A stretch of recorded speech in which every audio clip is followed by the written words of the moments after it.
Welcome to real news. ముందుగా headlines చూద్దాం. TPCC అధ్యక్షులు ఎమ్మెల్సీ మహేష్ కుమార్ గౌడ్ ఈ నెలాఖరుకు కార్పొరేషన్ బోర్డు చైర్మన్ల భర్తీ. గ్లోబల్ సమ్మిట్ తో తెలంగాణకు భారీ పెట్టుబడులు. ఫ్యూచర్ సిటీ, పోర్ట్ సిటీపై ప్రభుత్వం స్పష్టత. బీఆర్ఎస్ పాలనపై తీవ్ర విమర్శలు.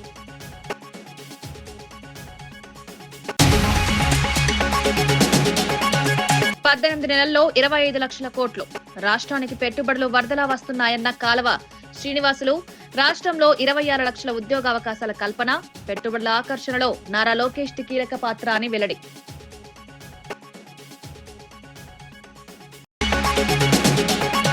పశ్చిమ బెంగాల్ వారసత్వానికి పవన్ శంకుస్థాపన. సంస్కృతి గౌరవం కావాలని పవన్ సంకేతం. మత రాజకీయాలు సమాజ విభజనకే దారితీస్తాయని హెచ్చరిక. యువతకు చరిత్ర బోధనపై పవన్ పిలుపు.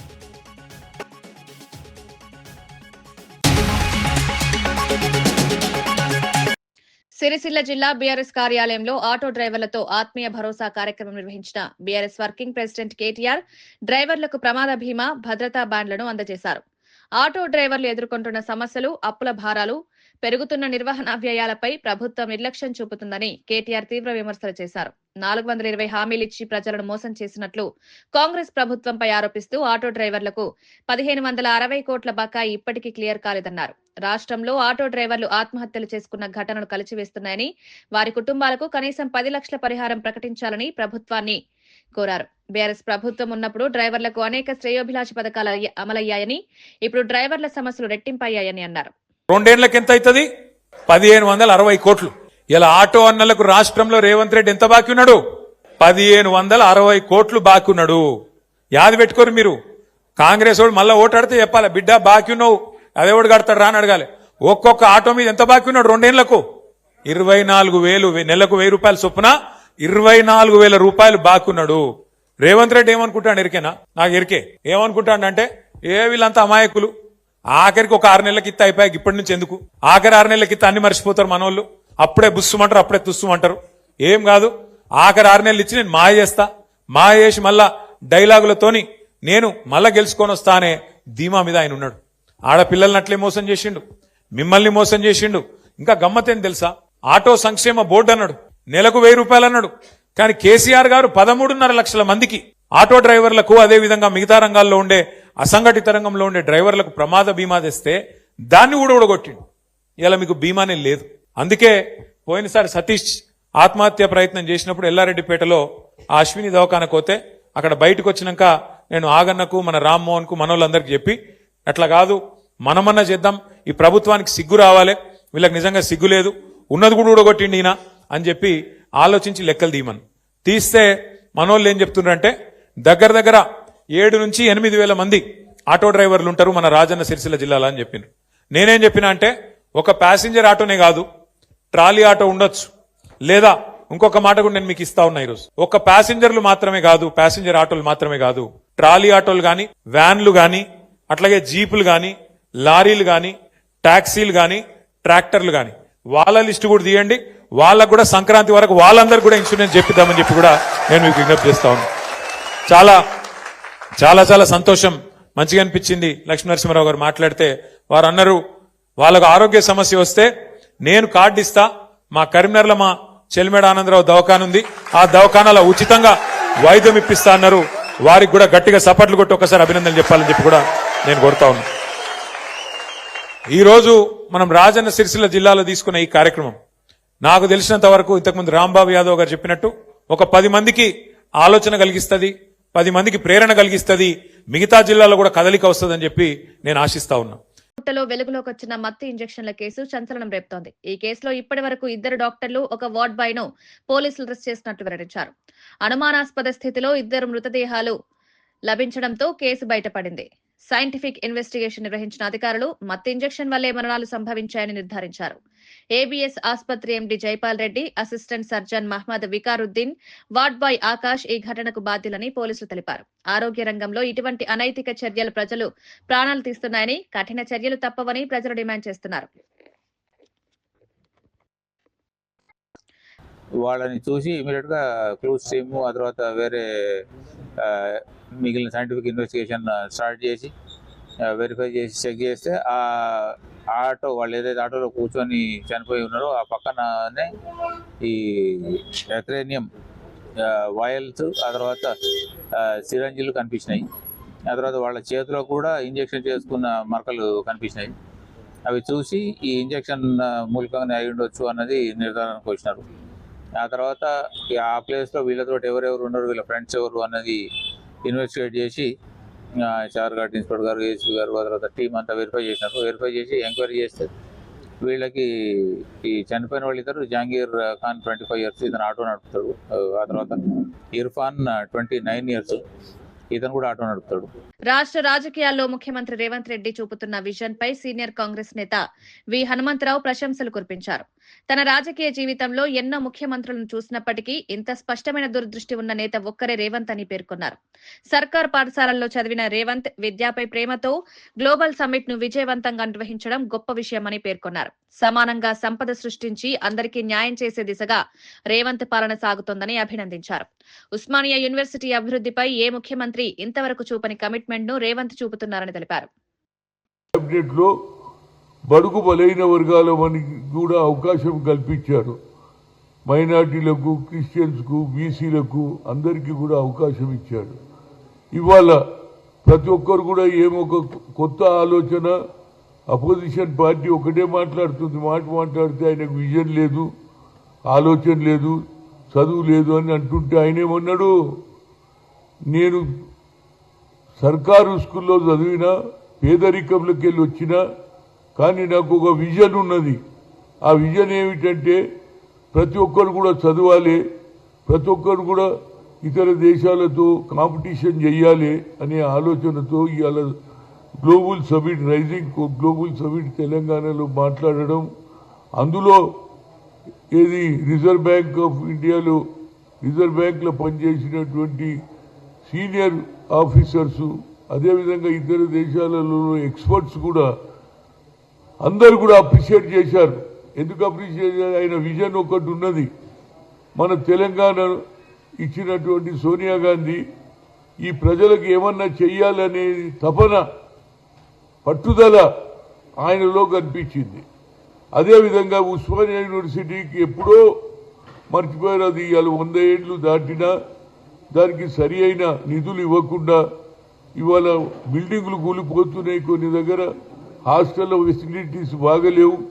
అయినా వీటినన్నిటిని బాగు చేయడానికి ఆయన ఒక ఏది ఆలోచన కాకుండా ఆలోచనతో పాటు ఒక విజన్తో ఆయన ఇవాళ హాస్టల్ని ఏ విధంగా పెద్ద పిల్లలు చదువుకున్నటువంటి వాళ్ళు, అదేవిధంగా ఆయనకి ఇంకొక ఆలోచన వచ్చింది. ఎంతసేపటికి ఎస్సీ హాస్టల్ వేరు, బీసీ హాస్టల్ వేరు, ఇది ఎన్ని రోజులు ఈ మనమే ఎస్సీలను సెపరేట్ చేసి బీసీలను సెపరేట్ చేస్తే ఎట్లా, అందరు కూడా ఒకటే స్కూల్లో చదవాలని ఒక్కొక్క స్కూల్కు ఒక్కొక్క జిల్లాలో ఒక్కొక్క మండలాలలో ఏది 20 నుంచి 25 కోట్లు పెట్టి మంచి చదువు చదివించాలి అనేది ఆలోచన. దాంతోపాటు స్కిల్ డెవలప్మెంట్ కూడా చేయాలని ఎక్స్పర్ట్స్ని పిలిచి ఆ ఎక్స్పర్ట్స్ తోటి స్కిల్ డెవలప్మెంట్ చేస్తే వాళ్ళకి ఫ్యూచర్ ఉంటుంది అనేది ఆలోచన చేశాను. నేను గత 45 ఏళ్ల నుంచి రాజకీయంలో ఉన్నా, కానీ ఏ ముఖ్యమంత్రి కూడా ఏది ఉస్మానియా యూనివర్సిటీ మీద అంత శ్రద్ధ, ఆ పాతదే నడుస్తున్నది, దాన్ని వల్ల ఒక కొత్త రూపం ఇచ్చి మన తెలంగాణ ప్రజలకు న్యాయం చేయాలి, విద్యార్థులకు న్యాయం చేయాలి. వాళ్ళు కూడా గతంలో ఉస్మానియాలో చదివినటువంటి వాళ్ళు ఇతర దేశాలలో పెద్ద పెద్ద పోస్టులు వచ్చింది. అదేవిధంగా ఇక్కడ ఏది ఫైనాన్స్లో గవర్నర్లు అయ్యారు. వాళ్ళందరికీ సమానంగా చేయాలనేది నా ఆలోచన. నా ఉద్దేశంలో అందరు ముఖ్యమంత్రులను చూశాను. ఈయనకు ఒక విజన్ ఉన్నది. ఈ విజన్ 2047 వరకు మన ఆర్థిక వ్యవస్థ బాగుండాలి. గత ప్రభుత్వం కేవలం అప్పులు చేసి ఆ అప్పులతోటే నడిపించారు.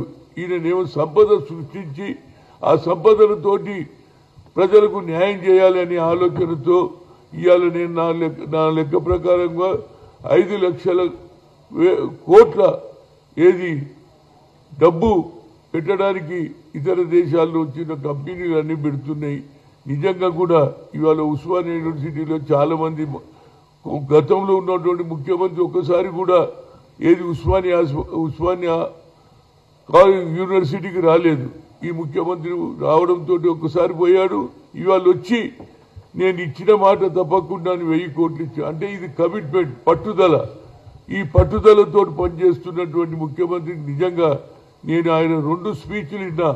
అక్కడ ఉన్నటువంటి ఎక్స్పర్ట్స్ కూడా ఏది రేవంత్ రెడ్డిని అప్రిషియేట్ చేశారు. కనుక ఇక్కడ ఉన్నటువంటి పొలిటికల్ పార్టీలు ఈయనకు విజనే లేదు, డబ్బులు రానే రావు అని ఇంకో మాట మాట్లాడుతున్నారు. అదే ఆయనకు విజన్ ఉన్నదిరా బాబు.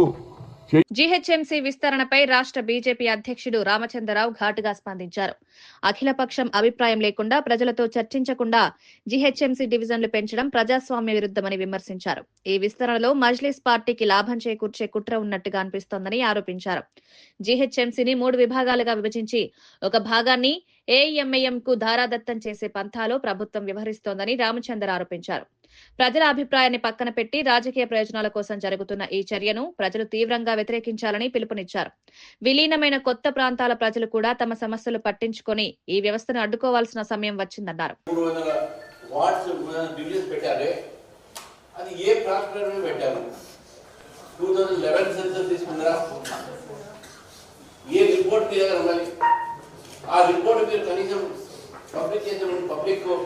పెడితే దాంట్లో కొంత ఆపరేషన్స్ వస్తున్నాయి. ఇప్పుడు మీరు వారం రోజులు ఆపరేషన్ ఇచ్చారు.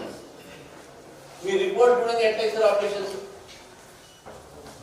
కాబట్టి ఈరోజు ఈ 300 వార్డులు కూడా మీరు పెంచి ఇటు మజ్లిసు దాదాపు 70 వార్డులలో గెలవాలి. కొత్త ఒక ఏరియాస్ వచ్చినాయి కూడా దాంట్లో కూడా 10-15 గెలవాలి అనేటువంటి వెసులుబాటు చేయడానికి, మజ్లిస్ మాత్రమే లాభం చేయడానికి ఈరోజు ఈ యొక్క స్టెప్ తీసుకున్నారని స్పష్టంగా కనబడుతున్నాం. గ్లోబల్ సమ్మిట్ అనంతరం టీపీసీసీ చీఫ్ మహేష్ కుమార్ గౌడ్ మీడియాతో మాట్లాడుతూ తెలంగాణలో పెట్టుబడుల ప్రవాహం రాష్ట్ర అభివృద్ధికి శుభపరిణామమని పేర్కొన్నారు. 5.75 లక్షల కోట్ల పెట్టుబడులు రాష్ట్రానికి గర్వకారణమని, దీన్ని జీర్ణించుకోలేక మాజీ మంత్రి హరీష్ రావు విమర్శలు చేస్తున్నారన్నారు. 2 సంవత్సరాల కాంగ్రెస్ పాలన, 10 సంవత్సరాల బీఆర్ఎస్ పాలనపై ఓపెన్ డిబేట్ కు సిద్ధమని ప్రకటిస్తూ హరీష్ రావు కూడా సిద్ధమా అని ప్రశ్నించారు. సమ్మిట్ ద్వారా ఐటీ పరిశ్రమలు, ఏరోస్పేస్, హెల్త్ కేర్ రంగాల్లో భారీ అవకాశాలు సృష్టించబడ్డాయన్నారు. సీఎం రేవంత్ రెడ్డి నాయకత్వంలో తెలంగాణను అభివృద్ధి వైపుకు నడిపేందుకు ప్రభుత్వం 5 లక్షలకు పైగా కోట్ల రూపాయలు పెట్టుబడులు వస్తున్నాయంటే 5.75 లక్షల కోట్ల పెట్టుబడి వస్తుందంటే ఇట్స్ ఎ గ్రాండ్ సక్సెస్. దాన్ని జీర్ణించుకోలేక హరీష్ రావు గారు ఏదేదో మాట్లాడుతూ ఉన్నారు. హరీష్ రావు గారిని సూటిగా అడుగుతా ఉన్నాను. 10 ఏళ్ళు మీరు రాజ్యం వెళ్ళినారు. 10 ఏళ్ల కాలంలో మీరు తెచ్చిన పెట్టుబడులు ఎంత, మీరు తెచ్చిన విదేశీ పెట్టుబడులు ఎంత, మీరు తీసుకొచ్చిన గ్లోబల్ కంపెనీలు ఎన్ని, మీరు నెలకొల్పిన కంపెనీలు ఎన్ని, మీరు ఇచ్చిన ఉద్యోగాలు ఎన్ని, ఇవన్నీ కూడా లెక్కేసుకుంటే బొక్కలు ఇరుగుతాయి. 10 ఏళ్ళు మీరు ఒక విజన్ లేకుండా శుద్ధిలేని సంసారం నడిపారు. మీరు కేసీఆర్ గారు, కేటీఆర్ గారు. ఇవాళ దూరదృష్టితో ఒక విజన్ ముఖ్యమంత్రి ఇన్ని లక్షల కోట్ల పెట్టుబడులకి ఆస్కారం కలిగే విధంగా గ్లోబల్ సమ్మిట్ నిర్వహిస్తే కడుపు మంటతో మాట్లాడుతూ ఉన్నారు. మేము ఎప్పుడైనా సిద్ధం. మీరు 10 ఏళ్లలో చేసినటువంటి అభివృద్ధి, సంక్షేమం, మేము 2 ఏళ్ళలో చేసిన అభివృద్ధి, ఇచ్చిన సంక్షేమం మీద డిబేట్కి రెడీ. మీరు ఎక్కడంటే అక్కడ డిబేట్ చేసుకుందాం. మీరు 10 ఏళ్ళలో నిరుద్యోగులకు ఇచ్చిన ఉద్యోగాలు ఎంత, మేము 2 ఏళ్ళలో నిరుద్యోగం తీర్చినటువంటి ఘనత కాంగ్రెస్ ప్రభుత్వానికి. టీడీపీ పొలిట్ బ్యూరో సభ్యుడు కాలవ శ్రీనివాసులు మాట్లాడుతూ రాష్ట్రంలో పెట్టుబడుల క్యూ కనిపించడం చంద్రబాబు నాయకత్వంపై నమ్మకాన్ని నిదర్శనమన్నారు. అమరావతిలో జరిగిన మీడియా సమావేశంలో ఆయన మాట్లాడుతూ ఆధునిక ఆవిష్కరణలు, పారదర్శక పాలన, సాంకేతిక ఆధారిత అభివృద్ధి దృక్పథమే పెట్టుబడిదారులను ఆకర్షిస్తున్నాయని పేర్కొన్నారు. రాష్ట్రంలో పరిశ్రమలకు అనుకూల వాతావరణం సృష్టించడంలో చంద్రబాబు అనుభవం దేశవ్యాప్తంగా గుర్తింపు పొందిందని తెలిపారు. IT, electronics, aerospace, green energy రంగాల్లో ప్రపంచ కంపెనీలు రాష్ట్రంతో ఒప్పందాలు చేసుకునేందుకు ఆసక్తి చూపిస్తున్నాయన్నారు. గత ప్రభుత్వంలో అభివృద్ధి ఆగిపోయినప్పటికీ కొత్తగా ఏర్పడిన ప్రభుత్వం వేరుగా నిర్ణయాలు తీసుకుంటూ పెట్టుబడులను ఆకర్షిస్తోందని కాలవ శ్రీనివాసులు వివరించారు. ఒక స్పష్టమైన హామీ ఇచ్చింది రాష్ట్ర ప్రజానికానికి, ముఖ్యంగా నిరుద్యోగ యువతీ యువకులకు. రానున్న 5 సంవత్సరాల కాలంలో 20 లక్షల ఉద్యోగ ఉపాధి అవకాశాలు కల్పించడమే ధ్యేయంగా చంద్రబాబు నాయుడు గారి నాయకత్వంలో ఏర్పడే ప్రభుత్వం కృషి చేస్తుందని స్పష్టంగా చెప్పాం. దాంట్లో భాగంగానే మా యువనాయకుడు నారా లోకేష్ బాబు గారు తను ప్రాతినిధ్యం వహిస్తున్న విద్యాశాఖను సమర్థంగా నడుపుతూనే అనేక సంస్కరణలు తీసుకొస్తూ మెరుగైన విద్యా ప్రమాణాలు నెలకొల్పడానికి నిత్యం కృషి చేస్తూనే పెట్టుబడులను ఈ రాష్ట్రానికి తీసుకురావడానికి అనేక దేశాల్లో పర్యటిస్తూ అనేక ప్రముఖ పారిశ్రామికవేత్తలను కలుస్తూ వారితో సమావేశాలు నిర్వహిస్తూ ఈ రాష్ట్రంలో పెట్టుబడులు పెడితే ఎలాంటి అవకాశాలు ఉన్నాయి, ఈ రాష్ట్రానికి భవిష్యత్తు ఏ విధంగా ఉండబోతోందో వాళ్ళందరికీ వివరిస్తూ పెట్టుబడులను ఆకర్షించడానికి నిరంతరం పనిచేస్తూ ఉన్నారు నారా లోకేష్ బాబు గారు. వీళ్ళందరి సమన్వయంతో భాగస్వామ్యంతో ఆంధ్రప్రదేశ్ రాష్ట్రం అనేక దిగ్గజ పరిశ్రమలకు నిలయంగా మారబోతోంది. ముఖ్యంగా విశాఖలో వస్తున్న పరిశ్రమలు, విశాఖ సమ్మిట్లో, పార్ట్నర్షిప్ సమ్మిట్లో మేము చేసుకున్న ఒప్పందాలు సుమారు 640 సంస్థల్లో సగానికి పైగా ఎంఓయూలు చేసుకొని వదిలేయలే. తదనంతర కార్యక్రమాలు ప్రారంభం చేశాయి. 7,60,000 కోట్ల రూపాయల పెట్టుబడులు పెట్టే సంస్థలు ఈపాటికే ప్రాథమికంగా వాటి కార్యక్రమాలన్నీ కూడా ప్రారంభం చేశాయని ఈ సందర్భంగా నేను యువతకు విన్నవిస్తూ ఉన్నా. ఇదంతా కూడా ఆషామాషి కాదు.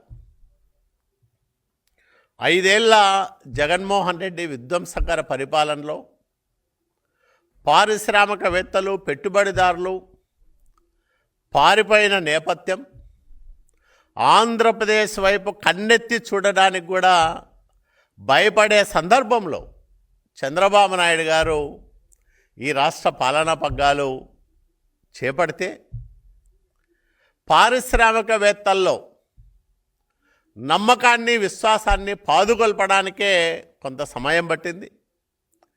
తరువాత వందే మాతరం 150 ఏళ్ల వేడుకల సందర్భంగా పార్లమెంట్లో మాట్లాడిన సానా సతీష్ బాబు చరిత్ర మనల్ని విడగొట్టకుండా కలపాలని స్పష్టం చేశారు. కాకినాడ స్వస్థలంలో జరిగిన కీలక సంఘటనలను గుర్తు చేసుకుంటూ 1923లో జరిగిన ఏఐసీసీ సమావేశంలో మౌలానా మహ్మద్ అలీ జవహర్ వందే మాతరాన్ని తక్కువ చేసి సభను వీడిన ఘటనను ప్రస్తావించారు.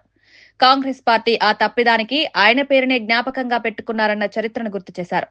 దేశ స్వాతంత్ర్యోద్యమానికి కాకినాడ విశిష్ట పాత్రను పేర్కొంటూ వందే మాతర గీతం దేశ ప్రజలను ఏకం చేసే శక్తి అని తెలిపారు. పార్లమెంటు వేదికపై మాట్లాడే అవకాశం లభించడం తన మాతృభూమి ఇచ్చిన గౌరవమని పేర్కొన్న సతీష్ బాబు దేశ సమగ్రత, జాతీయ భావన కోసం చరిత్ర నుంచి నేర్చుకోవాల్సిన అవసరాన్ని హైలైట్ చేశారు.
తిరుపతి జిల్లా శ్రీకాళహస్తిలో 7 గంగమ్మ తల్లి జాతర సందర్భంగా దేవస్థానం తరపున సారెను ఘనంగా సమర్పించారు. ఎమ్మెల్యే బొజ్జల సుధీర్ రెడ్డి, దేవస్థానం చైర్మన్ కొట్టేసాయి, ఈవో బాపిరెడ్డి సాంప్రదాయ పద్ధతి కార్యక్రమంలో పాల్గొన్నారు. అమ్మవారికి ప్రత్యేక పూజలు నిర్వహించి భక్తుల సంక్షేమం కోసం ప్రార్థనలు చేశారు. ప్రతి ఇంట్లో సంప్రదాయాలు, సంస్కృతిని కొత్త తరాలకు పరిచయం చేయాల్సిన అవసరం ఉందని ఎమ్మెల్యే సుధీర్ రెడ్డి పేర్కొన్నారు. గంగమ్మ తల్లి కరుణతో ప్రజలు సుఖ సంతోషాలతో ఉండాలని ఆకాంక్షించారు. జాతరలో భక్తుల రద్దీ భారీగా ఉండడం, దేవస్థానం అధికారులు అన్ని ఏర్పాట్లు సక్రమంగా నిర్వహించారు. ఈ వేడుక స్థానిక ఆధ్యాత్మిక, సాంస్కృతిక సంప్రదాయాలకు ప్రతీకగా మరోసారి నిలిచింది. మేమంతా కోరింది ఒకటే, శ్రీకాళహస్తిలో ఉన్న అందరూ హాయిగా ఉండాల. పార్టీలకు అతీతంగా, కులమత భేదాలకు అతీతంగా అందరూ కూడా అమ్మవారి ఆశీస్సులు తీసుకుంటూ అందరూ ఉండాల. పైగా ఇక్కడ మీరు గమనించాల్సింది ఒకటి, ఒక రూరల్ కల్చర్ ఏ రకంగా ఉంటుందో ఇది కూడా మనం మన పిల్లలకు కూడా నేర్పించాల్సిన అవసరం ఉంది. ఎందుకంటే మన పిల్లలు సిటీలో వెరులో ఉండే దేవుల్లో ఇవన్నీ జాతర అంటే ఏంటి, అసలు మనకి 7 గంగమ్మలు అంటే ఏంటి, అసలు సారీస్తే ఏంటి, అసలు పసుపు నీళ్ళు కాళ్ళకి బొట్టు పట్టే కల్చర్ ఏంటి, ఇవన్నీ కూడా మన పిల్లలు కూడా మనం చెప్పుకుంటూ పోవాలి. తప్పకుండా ఆ గంగమ్మ తల్లి, ఆ శివుడి ఆశీస్సులు మన కాళహస్తి మీద కాకుండా భారతదేశం మీద ఎక్కడ ఇబ్బంది లేకుండా హాయిగా ఉండాలని చెప్పి నేను ఆ స్వామివారిని కోరుకుంటున్నాను. అట్నే వచ్చే శివరాత్రి కూడా రంగరంగ వైభవంగా చేద్దామని చెప్పి ప్రిపేర్ అవుతున్నాం.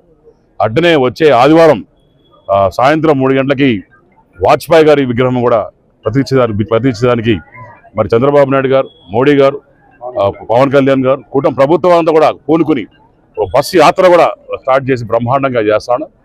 రేణిగుంటలో పెట్టడం జరుగుతుంది. 14వ తేదీ కూడా అందరూ కూడా మిత్రులు అందరూ కూడా అన్ని పార్టీల వాళ్ళు, ఎందుకంటే ఇది గాడ్ ఆఫ్ హైవేస్ అంటారు మామూలుగా. ఎందుకంటే కల్చర్, ఆ స్పీడ్ కల్చర్ తీసుకొచ్చి వేసింది కేవలం ఆయన కాబట్టి ఆయనకి దీనికన్నా మనం పెద్దగా ఏం చేయలేము ఆయన దానికన్నా. సో 14వ తేదీ ఆయన మరి స్టాచ్యూని ఇనాగరేట్ చేసుకుంటున్నాం అని చెప్పి అందరికి కూడా ఆహ్వానితులు అని చెప్పి తెలియజేసుకుంటున్నాం. Thank you. భారతదేశంలో ఎక్కడా లేని విధంగా 7 గంగమ్మలు ఒకే దగ్గర నుంచి బయలుదేరి మరి ఇక్కడ ముత్యాలమూడి వీధిలో ఉన్నటువంటి గంగమ్మ ఆలయానికి చేరుకుని ఇక్కడి నుంచి గంగమ్మలకి ముసుగులు తీసి ఊరు మొత్తం కూడా గంగ జాతర చేసుకునే పరిస్థితి మనం చూస్తున్నాము. కానీ చరిత్రలో ఏ ఊర్లో కానీ ఎక్కడ జరగదు అన్నమాట కాళహస్తి జరిగినట్టు. మరి ఈ సంవత్సరం, గత సంవత్సరం కూడా మన శాసనసభ్యులు సుధీర్ రెడ్డి గారు ప్రత్యేకమైన దృష్టి సారించి అన్ని గంగమ్మలన్నీ కూడా ఒక ఏకతాటిపైకి తీసుకొచ్చి అందరూ కూడా చాలా. ముఖ్యమంత్రి రేవంత్ రెడ్డి విద్యపై చూపుతున్న ఆసక్తిని ప్రొఫెసర్ కాసిం ప్రశంసించారు. 30 సంవత్సరాల క్రితం గీతమ్మను ప్రేమించిన రేవంత్ ఇప్పుడు విద్యను ప్రేమిస్తున్నారన్న వ్యాఖ్య రాజకీయ వర్గాల్లో చర్చనీయాంశమైంది. చదువు విలువ తెలిసిన నాయకుడు రాష్ట్రాన్ని మారుస్తారని కాసిం అభిప్రాయపడ్డారు. పాఠశాలల అభివృద్ధి, ఉన్నత విద్యలో సంస్కరణలు, ప్రభుత్వ విద్యను బలోపేతం చేయాలన్న సంకల్పంతో సీఎం తీసుకుంటున్న నిర్ణయాలు రాష్ట్ర భవిష్యత్తును దృఢపరుస్తాయని పేర్కొన్నారు. విద్యను ప్రాధాన్యతగా పెట్టే నాయకత్వం దొరకడం ప్రజల అదృష్టమని వ్యాఖ్యానించిన కాసిం రాబోయే రోజుల్లో విద్యారంగంలో తెలంగాణ మరో ముందంజ వేస్తుందని నమ్మకం వ్యక్తం చేశారు. ప్రతి ఉపన్యాసంలో విద్య గురించి మాట్లాడుతున్నారు. నిన్న గ్లోబల్ సమ్మిట్ లో కూడా విద్య గురించి మాట్లాడారు. ఆ విద్య అనే అమ్మాయిని ప్రేమిస్తున్నారు.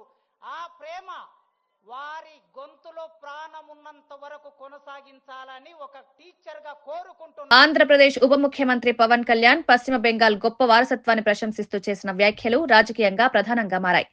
వందే మాతరం పుట్టిన నేల, స్వాతంత్ర ఉద్యమానికి ప్రేరణనిచ్చిన ప్రాంతం, నేతాజీ సుభాష్ చంద్రబోస్, వివేకానంద, రామకృష్ణ పరమహంస వంటి మహనీయులను అందించిన భూమి అని గుర్తు చేశారు.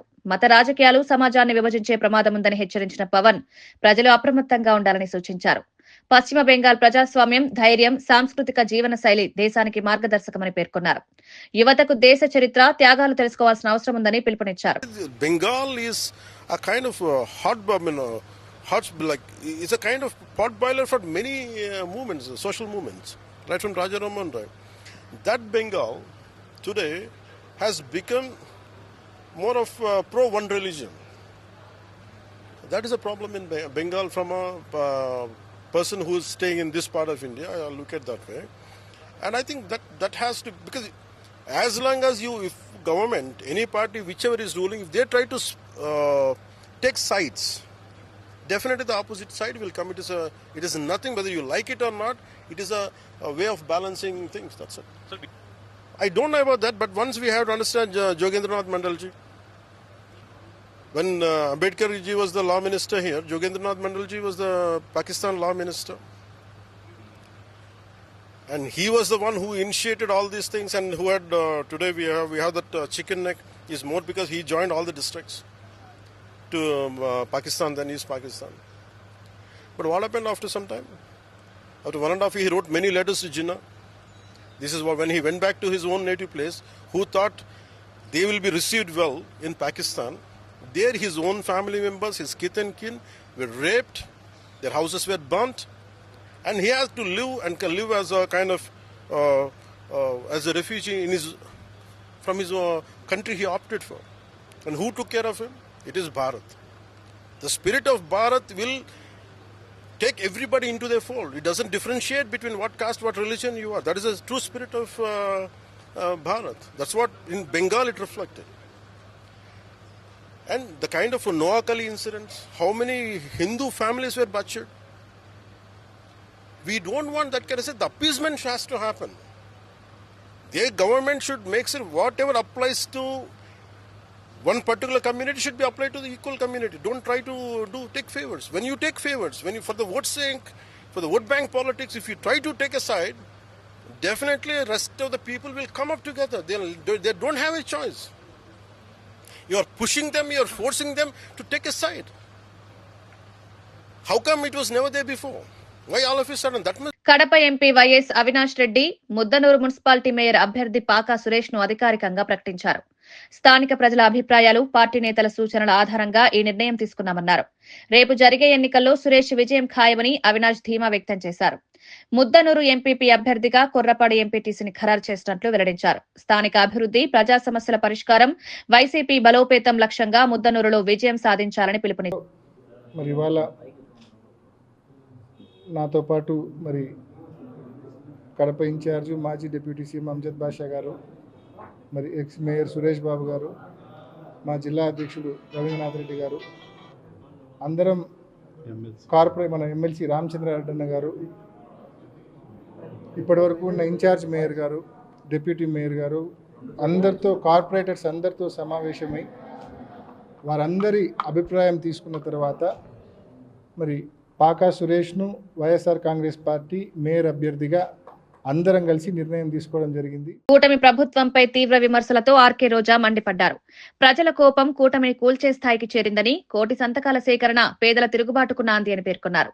ఎన్నికల్లో ఇచ్చిన సూపర్ 6 హామీలు అధికారంలోకి రాగానే సూపర్ ఫ్లాప్ అయ్యాయన్నారు. వైఎస్ జగన్ ప్రజల కోసం నిర్వహించిన 17 మెడికల్ కళాశాలలను చంద్రబాబు ప్రైవేటు పరం చేశారని, ఇది పేదలపై పెద్ద దెబ్బ అని వ్యాఖ్యానించారు. ప్రజలకు మంచి చేసే ధోరణి కూటమికి లేదని, రాబోయే రోజుల్లో ప్రజలే దీనికి తగిన బుద్ధి చెప్తారని హెచ్చరించారు.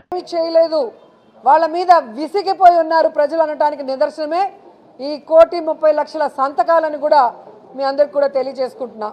ఎందుకంటే చంద్రబాబు నాయుడు ఎన్నికల్లో రావడానికి ముందు జగన్మోహన్ రెడ్డి గారు ఇచ్చేవి అన్నీ కూడా ఏ కోత లేకుండా ఇస్తాను, అవి కాకుండా మరి మెడికల్ కాలేజీలు పూర్తి చేస్తాను, పోర్టులు పూర్తి చేస్తాను, ఇంకా సూపర్ 6 అయితే సూపర్గా చేస్తాను అన్నాడు. కానీ ఈరోజు సూపర్ ఫ్లాప్గా ఏదీ చేయకుండా కేవలం దోచుకోవడం, దాచుకోవడం, ఉన్న వాటిని బినామీలకి కట్టబెట్టి ఈరోజు లాభాలు సంపాదించుకొని తనకు తాను సంపద సృష్టించుకుంటున్నాడన్న విషయాన్ని ఈరోజు అందరూ కూడా గమనించారు. వార్తలు ముగించే ముందు ముఖ్యాంశాలు మరోసారి. టీపీసీసీ అధ్యక్షులు ఎమ్మెల్సీ మహేష్ కుమార్ గౌడ్ ఈ నెలాఖరుకు కార్పొరేషన్ బోర్డు చైర్మన్ల భర్తీ. గ్లోబల్ సమ్మిట్ తో తెలంగాణకు భారీ పెట్టుబడులు, ఫ్యూచర్ సిటీ, ఫోర్త్ సిటీపై ప్రభుత్వం స్పష్టత, బీఆర్ఎస్ పాలనపై తీవ్ర విమర్శలు.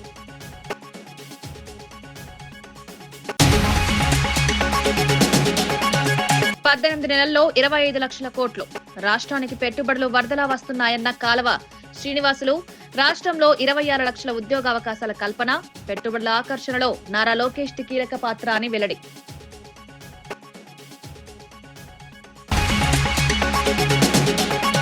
పశ్చిమ బెంగాల్ వారసత్వానికి పవన్ శంకుస్థాపన.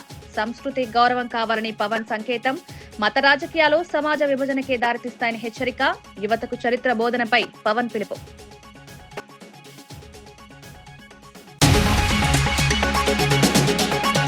ఇవి ఈనాటి వార్తా విశేషాలు. మరో బులెటిన్లో మళ్ళీ కలుద్దాం. నమస్కారం.